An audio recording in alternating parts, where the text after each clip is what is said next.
Hello friends, and welcome back to my channel. If you're new here, my name is Kat and today we are freaking out. As I started my channel about 6 months ago now, this is my first time doing the media freakout tag and I'm so excited. I've been watching a lot of people's videos and really enjoying hearing about how the year has gone so far. So yeah, I have a big stack of books that I want to talk about. They're all like lying in front of me. So yeah, let's get started. Maybe before I diving into the different prompts, I will give you some quick stats about how my reading has been going so far. So just counting from January to the end of June, I've read 30 books so far, 6 of which were audiobooks, 6 were borrowed from the library, and 9 of them were comics or graphic novels. So out of those 30 books, 13 were non-fiction and 17 were fiction. And in terms of languages, 17 I read in French, which I was quite surprised about because my impression is that I read more in English than in French. 11 were in English and 2 in Spanish. So I haven't read anything in Swedish so far this year, which I will need to correct. Okay, so first question. What is the best books that you've read so far? I don't feel like I've had a very good reading year so far. So I haven't found like a new amazing books that I love more than anything else. But there is still like one book that stood out, and that's Circe by Madeline Miller. It's a Greek retelling of Circe's story, which is kind of the image of the witch and how she got exiled on an island and all the adventures that she experienced, the lovers that she met, and all of that good stuff. What did it for me with this book is the exquisite writing. I think Madeline Miller is such a wonderful writer. She really knows her words and she had such beautiful imagery and lyrical prose. I really love this. Next is the best sequel that you've read, and to be honest, I don't really have much of a choice. I haven't read any kind of fantasy book sequels or things like that. When I was on a holiday in Spain, I read 4 French graphic middle grade books, which were really fun and really nice. I know that they've been translated, at least the first one has been translated in Spanish, German, and I think there are more languages coming as well. I'm not sure about English though. The series is called Elfie's Spellbook, I think would be the translation, or Elfie's Grimoire, and I really like that each volume showcases a different part of France, and it's the story of Elfie, who is sadly orphaned, and she lives with her 2 older sister. The oldest one owns library truck. So they travel across France to sell books, and so that's how you can see different parts of France, which I really enjoyed. It's really whimsical, really quirky and cute. I also really love the art style. So of the 3 sequels, I would say the 4th one was probably my favorite because it's set in the Pyrenees, which is where I live, so it was really nice to see that represented. But the second one was in Provence, and there was like a small town as well, which is close to where my sister lives, so I also really liked seeing that. But yeah, I think my favorite would be number 4. I hope they will be translated in English because they're really lovely and really cute, so I hope that you can also access them and enjoy them. Next is a new release that you haven't read yet but want to. So I have 2 for this. The first one is Annie Bot by Greer. It's basically the story of a girlfriend bot that through the story gets more and more human. And I don't really want to know more about the story than this. I've heard a couple of raving reviews about this book from other booktubers that I really like, so that really bumped it up my list, and I'm gonna read that during the month of July, so I'm very excited.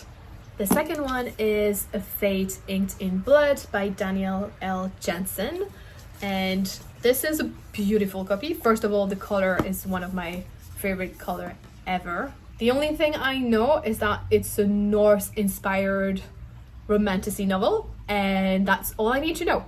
I'm in. I want to read this. The next question is about the most anticipated release for the second half of the year. I kind of struggled with this because I don't really follow kind of the editorial calendar, like when things are released and what is coming out. I'm just picking up things as I encounter them and as I get excited about them. So I'm not necessarily, again, keeping up with that calendar. I still have 2 books for this, and it's thanks to other people, not my own doing. I'm just like searching for upcoming releases. The first one is Long Live Evil by Sarah Rees Brennan, and this is on my radar thanks to Rochelle from Good Morning Dreamer, because that's also one of her most anticipated release. And so watching her doing this tag, I came across this book and got really excited. I just love the concept. As the main character is dying, she gets the chance to save her life by living in her favorite fantasy series. The catch though is that she discovers that she's not the heroine of the book, she's actually the villain. And I love that twist. I think it's such an enticing concept, so I'm really looking forward to reading this. Thankfully, there is not too long to wait because this is coming out on the 1st of August. The second book I'm looking forward to is The Glassmaker by Tracy Chevalier.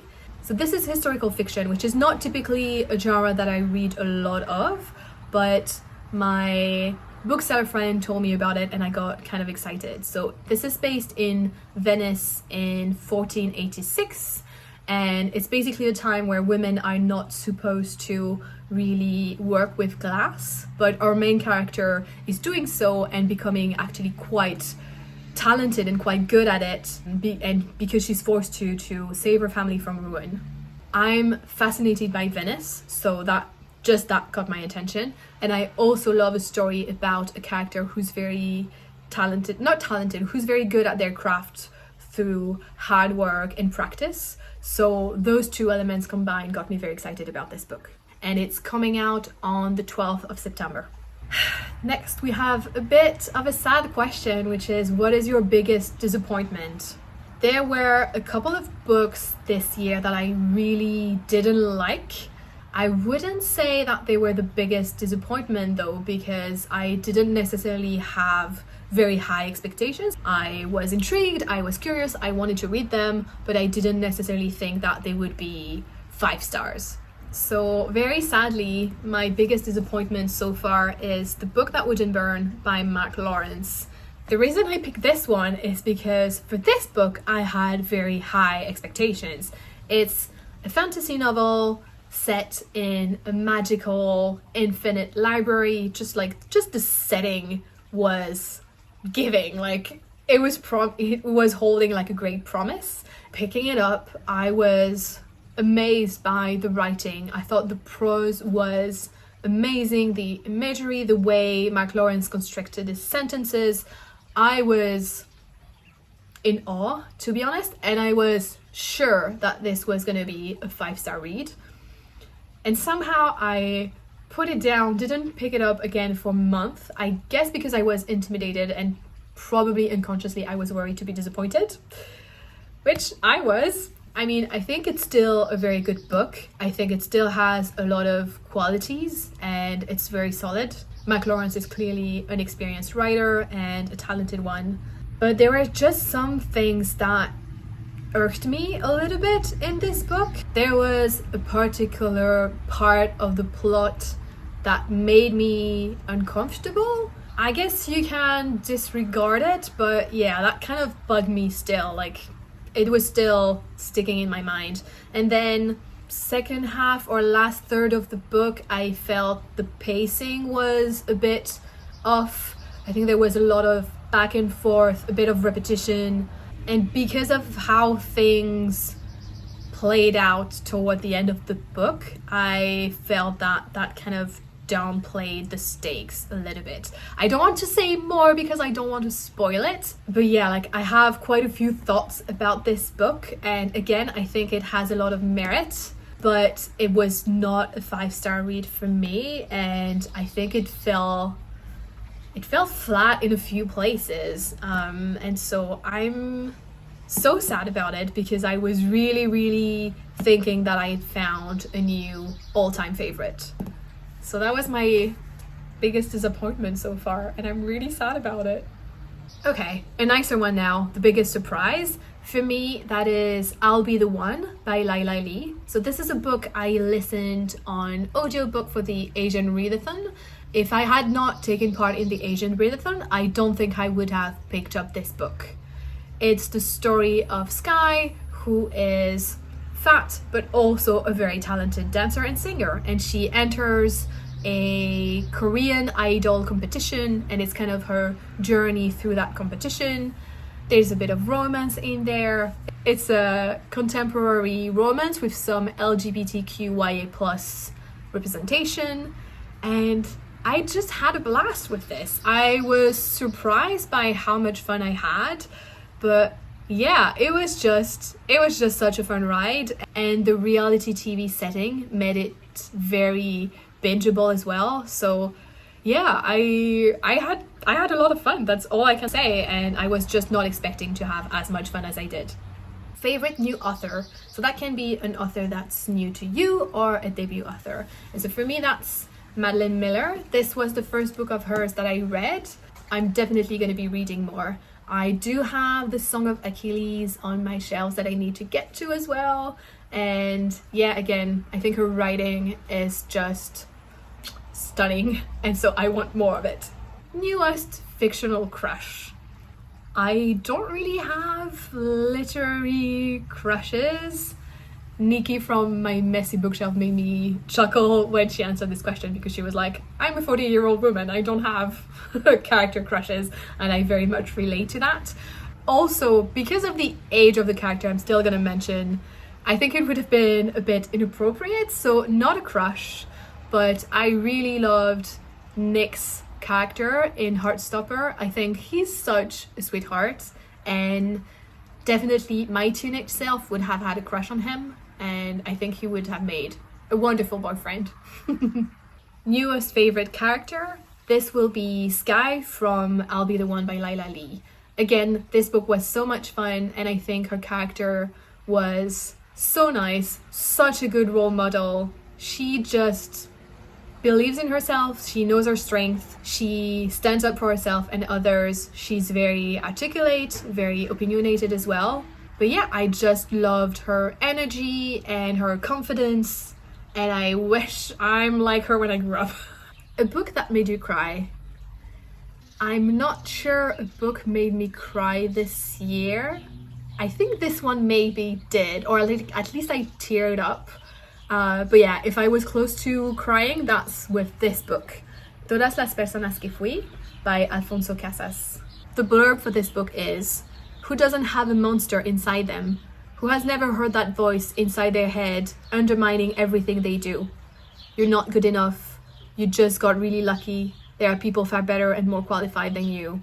So this book is a graphic fictionalized memoir. It's basically the journey of Alfonso, the main character, and also the author, kind of the internal journey of him fighting his internal monsters and accepting the choice he made in his life, accepting his past self, and just kind of healing himself. And I thought that was very moving, very relatable, and yeah, I really liked this book. I think the artwork is also gorgeous. There are some pages that really hit strongly.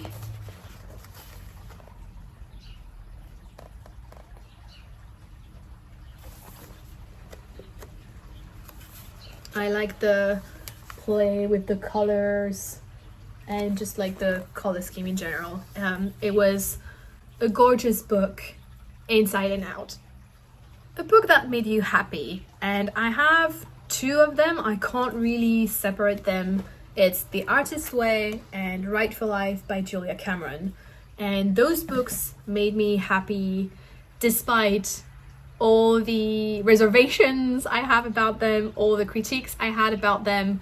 I think they are full of interesting tools, but they also have things that are maybe not so great, but despite again all the caveats I would put on those books, or kind of the mixed view I have on them, those two books still got me back into writing, and just for that they quite literally changed my life. I was not writing fiction anymore. Now I'm working on this project. I have 30,000-ish words written, still counting. I still have a lot more work to do, but I don't think I would have gotten here at least this quickly without those two books. And so just that change and that unstucking of myself, that's not a word, it's just like kind of getting unstuck with my writing and plunging in it again, finding that joy again, just made me very happy. So I owe that to those books. Most beautiful book you've bought or received. I've already showcased quite a few of them. So I've already talked about this anniversary edition of Circe by Madeline Miller, Todas las personas que fui by Alfonso Casas, A Fate Inked in Blood. Just love the color, the sprayed edges, and the inside cover. So to maybe showcase some other books, I want to show this box set of Parable of the Sower and Parable of the Talents by Octavia Butler. I think the artwork on this is absolutely stunning.